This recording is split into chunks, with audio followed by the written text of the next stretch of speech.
Hello, fam. I'm super excited to be with you, and thank you for tuning into my YouTube channel.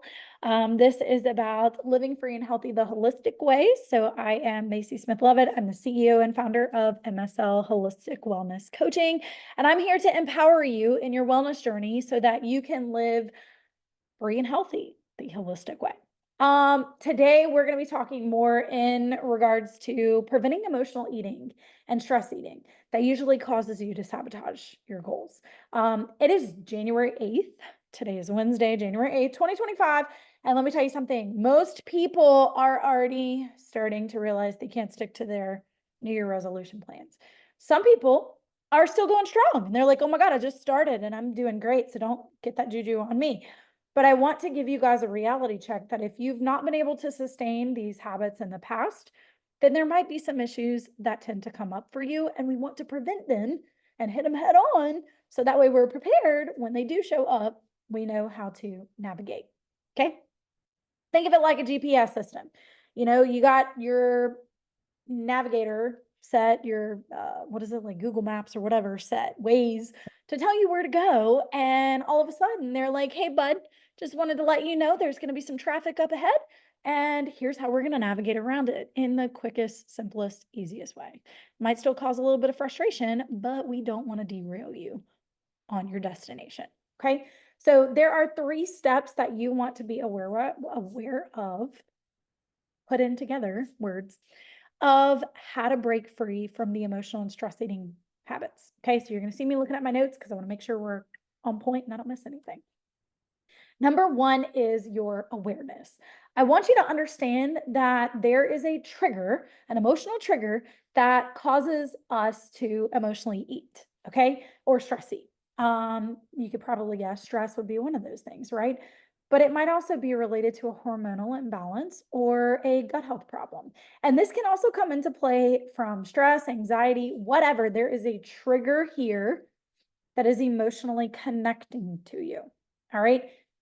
When it comes to the physiological response, you could be low in zinc, magnesium, vitamin B, but let's not go jumping into getting all these supplements, okay? Because that may not be the answer. You may already be on those things and be like, well, I'm still struggling.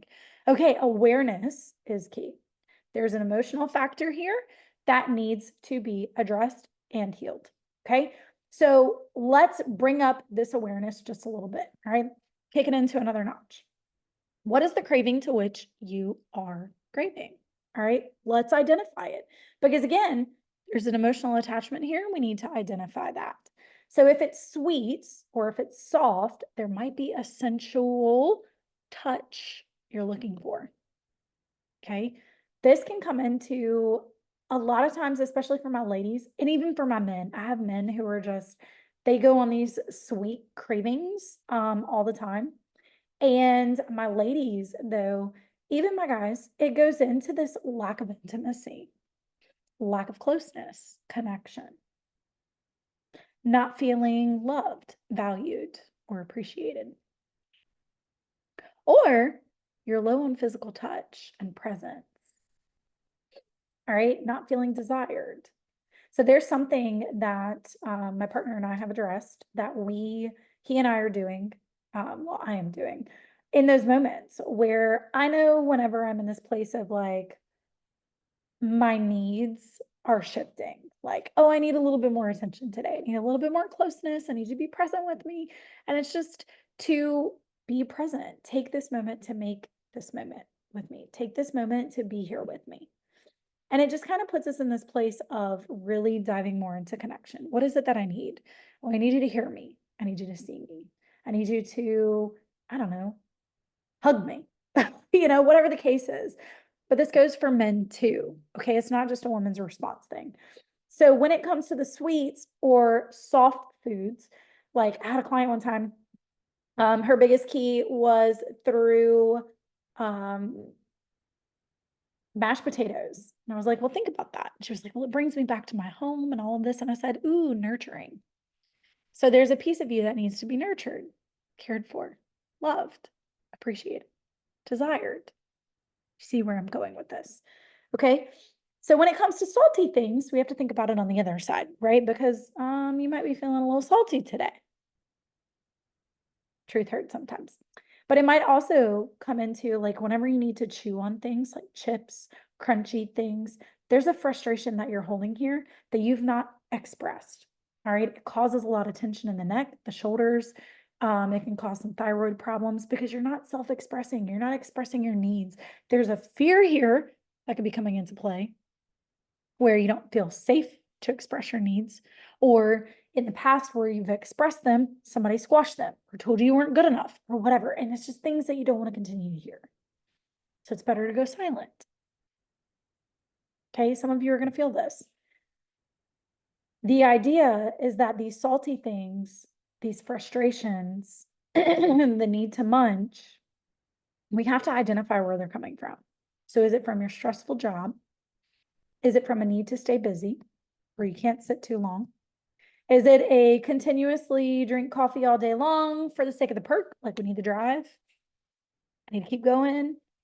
What is it? What is it? If it's fatty foods, so this could even go into chips, pizza, fried foods, whatever, there could be a gut health or hormonal imbalance. Like you might not actually be digesting fat foods. Again, I have my notes. You might not be digesting fatty foods very well, or they're the wrong kind of fats and it's throwing your gut health off. Okay, again, these are things that we need to bring into our awareness. What the heck is going on? Address the issues. Number 2 is about unveiling the patterns.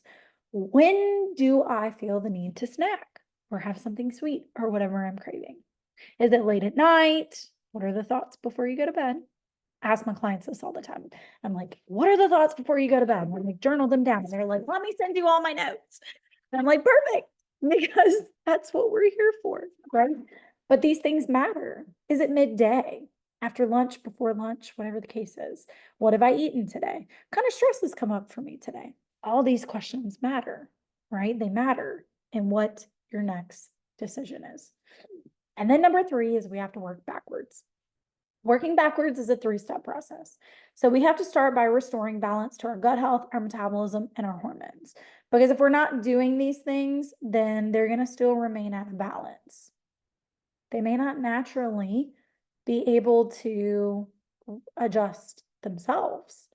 It may need some support, it may need some boosting. You don't know. But you can't do one without doing the other. All right. Number 2 is about eating for your body's needs. I had a client one time. So she was struggling with hormonal imbalances. And I remember telling her, oh my gosh, like, according to our questionnaire that we do, like everybody that comes in, there's a questionnaire that we fill out. It's a huge like diagnostic piece for us because it tells us a little bit more about what's going on the inside of your body. Like, hey, are you feeling constipated? Are you flip-flopping between constipation and urgency? Or, do you feel bubbly guts all the time? Do you go to the bathroom and not feel empty? Do you still feel bloated? Whatever the case is.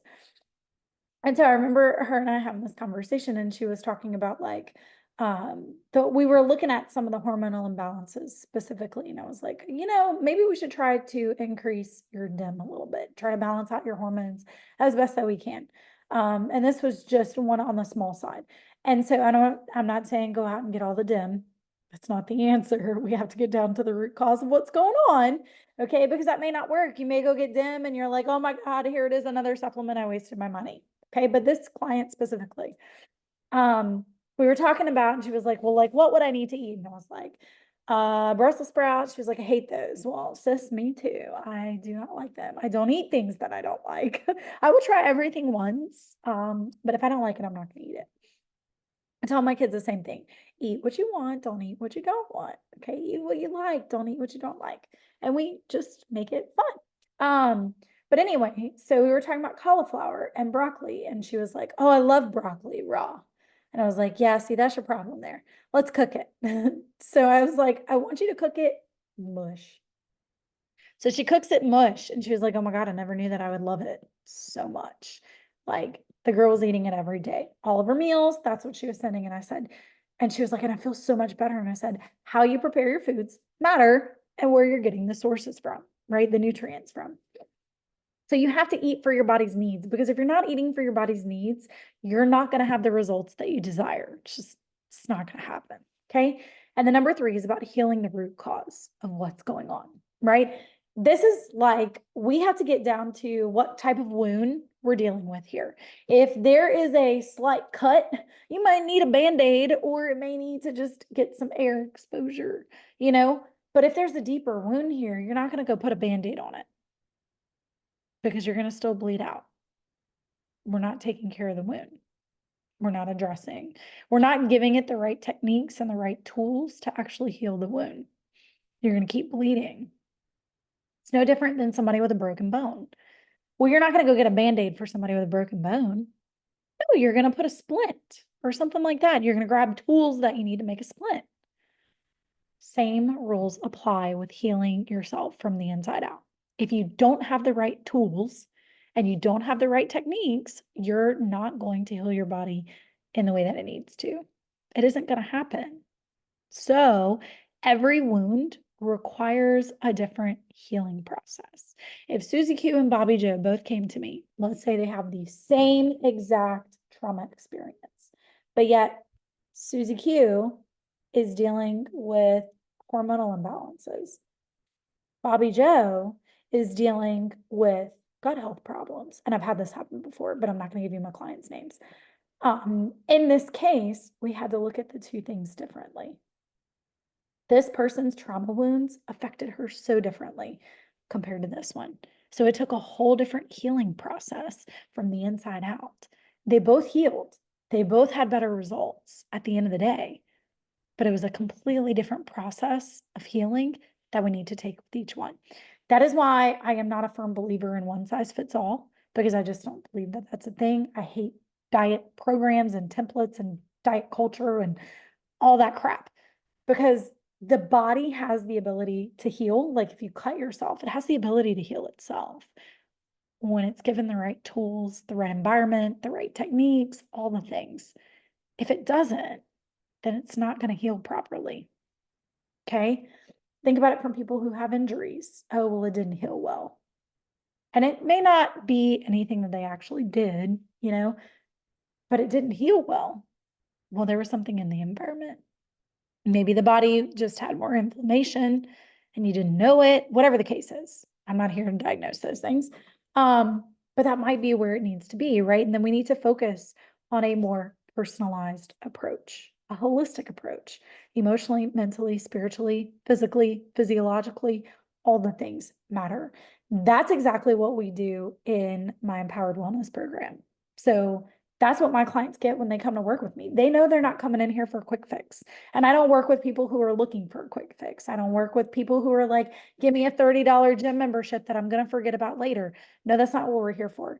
My clients come to me because they know that they're going to get long-term solutions. They're going to get answers to the problems and the questions that they have been continuously asking doctors or other practitioners that they're just not giving them answers. Okay, they know that when they come to me, they're going to walk out with a solution that is going to work uniquely for them. That's just how it works. Okay. So if that's you and you're ready to heal your body from the inside out, you're looking for a program that provides those long-term solutions, and you're wanting long-term healing, like you want to heal the wounds because you're tired of carrying the shit all the time. Well, then message me for more info. You can hit me up on Facebook. Macy Smith-Lovett, M-A-I. It's the same as my YouTube. Or you can email me, macy@mslwellness.com. Either way, I answer. I'm here for you. So if that is for you and you resonated with this video today, or like, oh my God, I'm binge eating, stress eating, all these things, I want it to stop, this is going to be the direction for you. And I'm happy to be able to support you on that side. So I hope this was helpful for you guys. Please feel free to reach out. You can comment below. I'm going to answer those. But otherwise, I will catch you guys on the flip side.